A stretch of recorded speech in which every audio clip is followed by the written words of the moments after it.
Hello guys, this is Panzer 36 and today's video is going to be a post-build review of IBG Models' brand new kit. That is the Panzer II Ausf.a2. Lowercase is important, as we'll get to in a minute. So this is a post-build review. It's a build review where I've actually built the kit so I can talk about the issues that arise, because a kit can look very nice in the box, as this one did, but then when you actually start to put it together you encounter some errors and such. So that's the benefit of this type of video. I can actually tell you guys the truth about the build, not just how nice the detail looks in the box.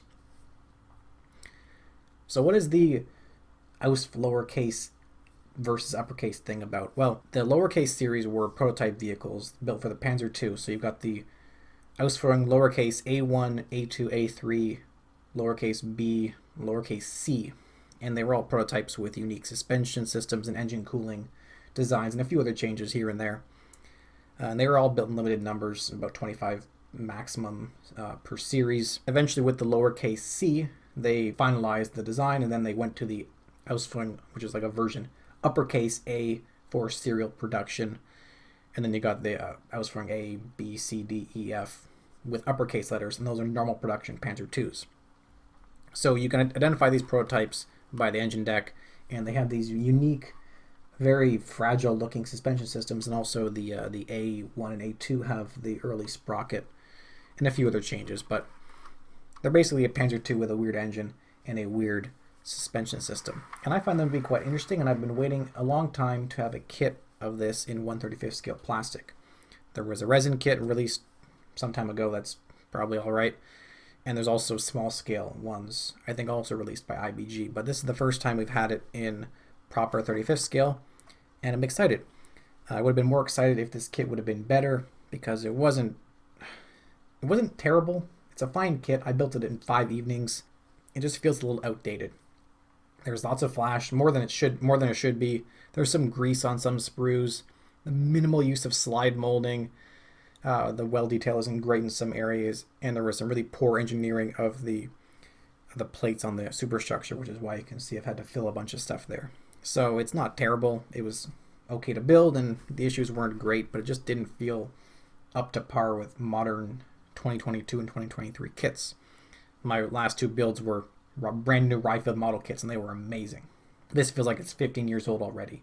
Alright, since this is a brand new kit that's been out for less than a month, I'm actually going to give you guys like a 30-second inbox review at the start here, just to show you what comes in the kit, because you might be curious. So the instruction sheet is perfectly fine. I had no issues with it, but the images are actually quite small. The individual pictures, they're much smaller than I'm used to, but they weren't really crowded, so it wasn't an issue. The actual sprues in the box, again, small. The sprues themselves are very, very small, which is kind of strange to me. But I guess it has to do with the modularity of this kit, as IBG's also hinted at making the Ausf lowercase b models and so on. So by changing out sprues for the drive sprocket, engine, and so on, they can probably mix and mash and make some new versions in there. There are parts in this kit that are obviously for those versions, like spare viewports and such. The tracks that they give you in the kit, they seem to snap together. They look like they pop together, and they actually tell you to do that in the instructions and then glue them once they're all attached in place. But they're the wrong type of track. We'll get to that later, so I didn't use them. You have a nice little sprue with some clear parts, and there's a few extra lights on here, which I think are for other boxings, like I say, they might release in the future. And you also get 2 photo etch frets and some Tech Mod decals. I've never actually used a Tech Mod decal before, but I bet they're all right. Additionally, I got the limited edition version of this kit, which is the standard kit, plus you get a mini art crew set, which I will not use because I don't really do figures, but they're probably okay. And most importantly, you get some very, very nice barrels, which is quite important for this kit, as the machine gun and autocannon are quite prominent. That's what you get in the kit. It's not too complicated. There's not that many parts, and there's a nice amount of photo etch. It's not the craziest kit in the world, but it's not that quick of a build because there are a few issues that we ran into. So let's go through a step-by-step of the build with some overlaid video footage to show you guys where there's some pitfalls and where I made some changes here and there. So we start off by putting together the road wheels, and they are quite uniquely 3-part assemblies, and I guess that's perfectly fine, because if you look at the real vehicle, there's a double seam line, and this is the best way to model that. So you actually have Three parts which go together and don't fill the seams here. It should look like this. Now when you put together the bogies, you have to pay attention here a little bit. So first of all, the way the bogies go together, you have two outer halves, and then they kind of have these really shallow little pins that lock onto the wheels, and it just invites a lot of wobble in the actual wheels. So the wheels might not align perfectly. They might be kind of crooked in the tracks. The bogie itself might not glue together perfectly aligned, and I actually had to clamp it to get it to sit because you end up with a little bit of a seam line there that you have to deal with between the two bogie halves, which is quite obvious at the top. Also, pay attention to the bogies themselves because each one is actually slightly different. At least the front ones are. I can't tell if the middle and rear one are different, but they might be. They're very, very small differences, and the parts look very similar, but if you cut them off the sprue, you might get confused because you don't have the numbers for reference anymore. So be careful and keep an eye on each part. Next up, let's look at the idler wheels. This was a poor engineering decision on the behalf of the designer. So you have these fins or ribs between the two plates of the idler wheel. They really should have the fins locking into slots on the outer ring, but instead they have the fins gluing onto other fins on the ring. So you have these very, very small fin-to-fin contact surfaces that are very hard to line up, and then when you get glue on there, it's incredibly fragile because there's barely any contact surface. So what I did was I simply flipped the outer ring around and then glued it on such that the fins were just gluing to a flat surface, which was the previously outer surface of the idler wheel. Now I've got these little baby fins exposed on the outside of the idler wheel. Perfectly fine. I just sanded them completely off, scraped them off, sanded them off. And that also had the benefit of thinning down the idler wheel so I could fit Panzer I tracks on the model. Panzer I tracks, isn't this a Panzer II? Why are we putting Panzer I tracks on it? We'll get to that later. Don't worry about that now. All right, now let's put together the whole kind of suspension assembly. So you have these silver etched rails as parts. It's the second photo etch fret in there. It's a different color. Material is actually very good and easy to bend. Two quick bends with my pliers, not even a photo etch bending tool, and it went together perfectly fine. And then you lock the bogies in there with these plastic pegs. And the whole suspension on this vehicle feels incredibly fragile because, first of all, the holes were too small and I had to drill them out to actually fit the pegs in. And the pegs don't go that far in there, so the suspension is kind of like barely hanging in. And the only way the whole thing is staying together right now is I've actually glued the tracks to the bogies and the idler wheel and the return rollers and the sprockets. So the whole kind of track and wheels comes off as one, which is fine. I do that often for painting, but I had no choice here. Otherwise, the whole thing would just be disintegrating as we speak right now. All right, now let's get to the elephant in the room that I mentioned earlier, the tracks on the vehicle. IBG Model gives you Panzer II tracks, and this is a Panzer II, but it's a Panzer II Ausf.a2 lowercase a2, and the lowercase a1 and a2, which both have this identifying initial style of drive sprocket, they actually use Panzer I tracks, which are effectively the same pitch, which is the spacing between each link, as Panzer II tracks, but they are significantly narrower. Well, they're both friggin' tiny, but they're actually quite a bit narrower, as I'll show you in a picture here. So what I've actually done is I've not used the kit tracks, and I've used a set of spare Dragon Panzer I Magic tracks, which are plastic individual length tracks. And because the pitch is the same, they fit perfectly fine in the teeth of the drive sprocket. No issue there. But they would not fit the idler wheel until I did that fix, where I showed you flipping it around for better gluing and then also scraping down. That thinned it enough so it fit. And it just barely wedges into the return rollers and the road wheels because IBG Models has made the wheels slightly too thick so that they fit the Panzer II tracks, which is incorrect. They should be narrower and fit the Panzer I tracks, but they don't. So they are really just jammed them in there because the plastic tracks are a little flexible. So the guide horns actually will spread out a little bit, and I've wedged the wheels in there, and they're all glued together, remember.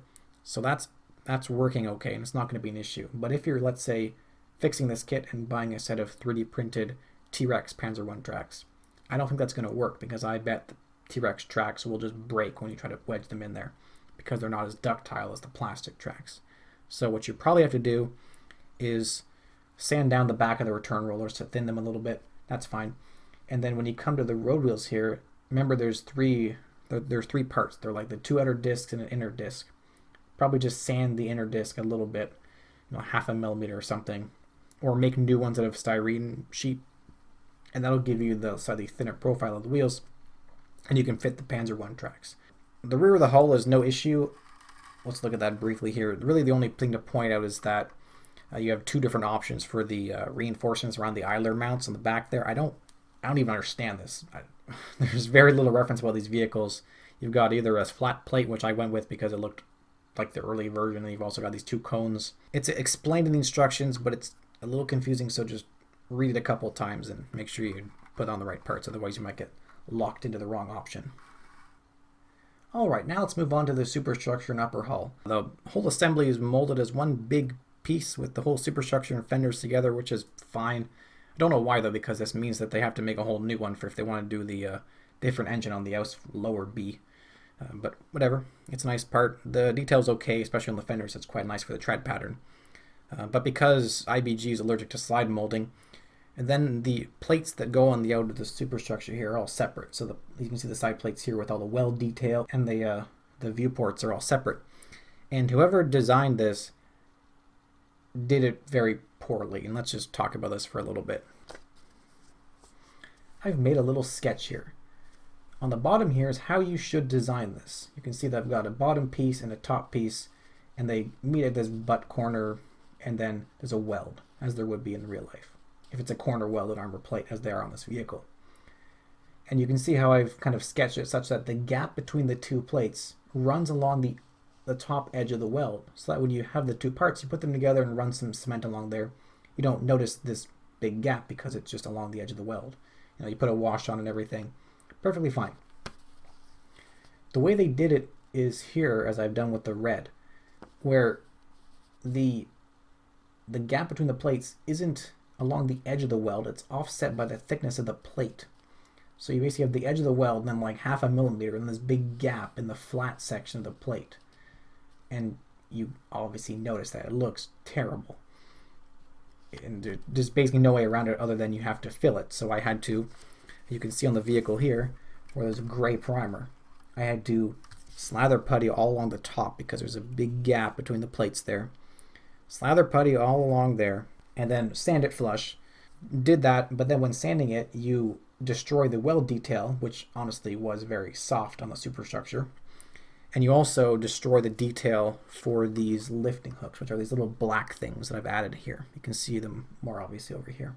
So what I actually had to do was I had to redo the welds with Archer transfers, now defunct, weld decals. And these just go on like any decal. You just go cut them off and put them on, and it's secured with some microsol.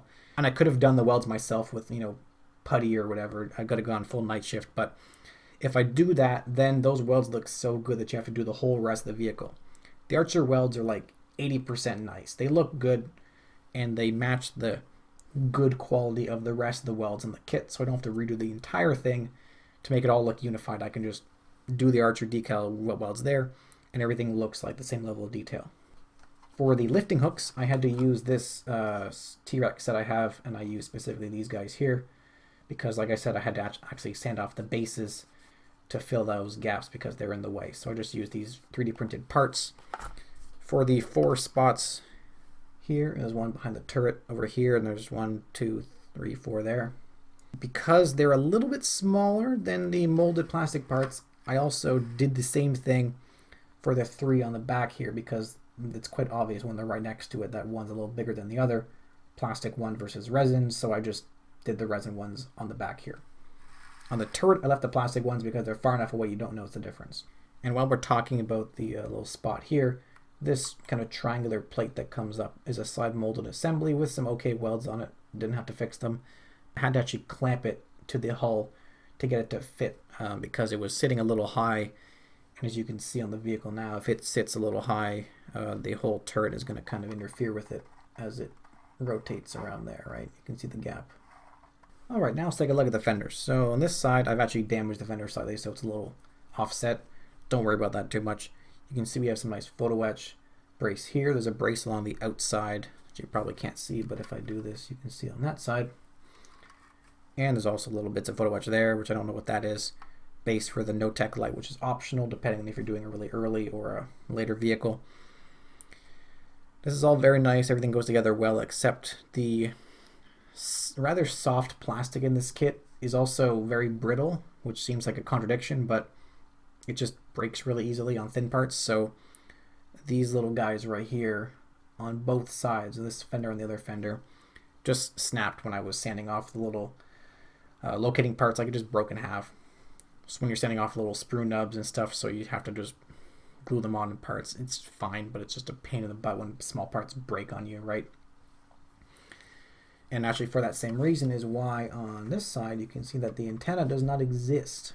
The antenna base is here, but there's nothing actually sticking out of it down the channel. That's because, again, the antenna mast itself was very fragile and broke because there's 6 sprue attachment points along it, and I was like sanding the 5th one and I already done all the other ones, and then it broke. You know, it only breaks when you're 90% way through the sanding process. So I'm gonna have to get some styrene rod tomorrow at the store and fix that up, but not a big deal, I guess. So on the subject of the fenders, let's look at the tools and such. So first of all, there should be a tow cable in the front. I've actually not glued it on. Reason for that is I'll get it for you here. It looks okay. It's not too bad for a molded plastic part, but it's just a little bit taut. It doesn't look very cable-y. And the actual horseshoe-shaped mounts on the sides here are molded as part of it. And I wish that they would either give you separate molded empty options or, you know, make it photo etch or something so that you can actually have them separate. Because I want to make my vehicle have the mounts there, the little horseshoe guys, without the actual cable. And you can't do that. So I'm probably going to like hack this thing apart so I can get these little mounts out of there. Not a big deal though if you want to use the cable. It looks alright. Not really much seam line on it, but there was a little bit of flash. The crowbar over here, the little crowbar, was like really, really thick. Like 3 times as thick as it should be in real life. It's just bizarre. Other tools are fine, but for some reason it was really thick, so I had to kind of sand it down a little bit. I probably thinned it by about 50%. It still looks a little chunky, but the whole vehicle is pretty small, so it's okay. You also note that I've actually added the little handles as photo etch parts onto the tool clamps. Maybe you can see that down there as well. And also on the rear there for the starter crank, you can see the same thing. So here's an Adam Man 3D printed real life tool clamp. This is how they work. The kit gives this part molded on, but they don't actually give you this handle. Just nothing's there. So this is what I've used in photo etch. I have a spare set of these Alliance Model Works laser cut tool clamps, and because 3D printed tool clamps are replacing photo etch tool clamps, I only now use this set just to rip off the little etched handles and put them on because they look really good. And honestly, plastic clamps with photo etch handles look pretty good. All right, a couple of last points here. We get a nice photo etched rhomboid thingy on the back here, which is where in like Poland, Norway, France, early war, they would put tactical numbers and stuff on there.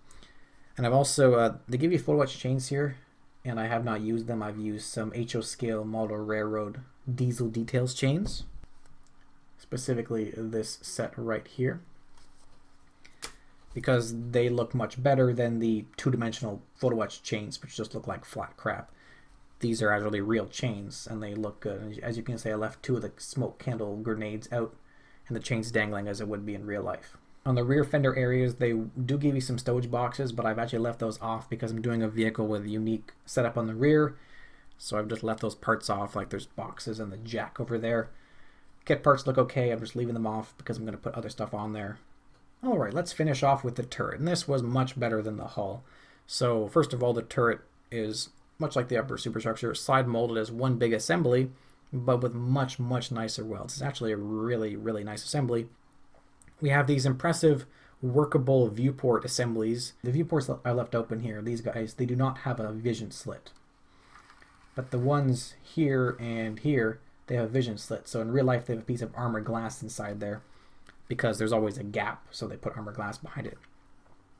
In this kit, the armored glass is a solid plastic part, not a clear part, which is quite unfortunate because it would be kind of cool to have the clear part and then leave it open like I did the other viewports. But because it's a solid part, I just left those hatches closed, and I only left the ones without the glass open.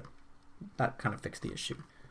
The whole thing goes together quite nicely. The fit is decent. I only had to use a little bit of putty around the edges here to kind of fill it, but I didn't even have to redo the weld seam because the way it's molded, that was just a tiny little gap there.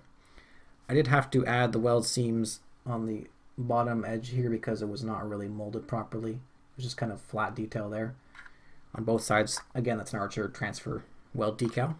The main nice thing here is the gun assembly. So you have, in my kit, metal barrels, and on the inside you've got the full like breeches and ammo and everything. There's probably some missing interior detail on the walls, but because you have that assembly in there, I've actually left the viewports in the front and some of the ones on the side open so that you can kind of see it inside there a little bit. You could also leave the hatches on the top here open, but then you would see into the hull, and there's no detail on the hull, so I didn't really do that. But it's a nice turret. As discussed before, this is a limited edition one, which came with these nice 3D printed and brass and aluminum turned barrel assemblies here, which are very, very nice. They're from Master Aftermarket Accessories, but they kind of feel like an afterthought in this limited edition model because there's no mention of how to use them in the instructions. The instructions just show the standard plastic assemblies, and the plastic barrels are actually molded onto the plastic breech. So you have to you have to just kind of like eyeball it, cut off the plastic molded barrels, sand it, drill the holes, and then glue the metal barrels on. And that actually wasn't too much of an issue.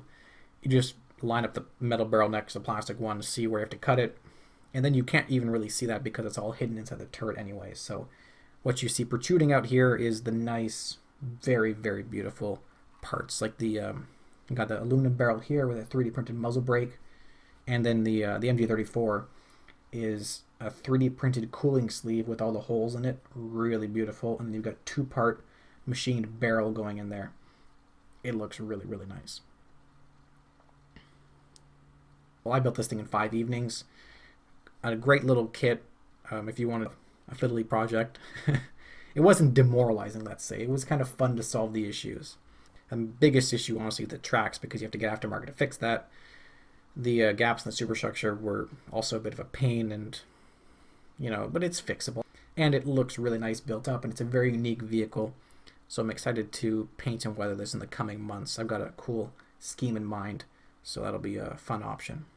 Because these things actually survived into Russia as command vehicles, I guess.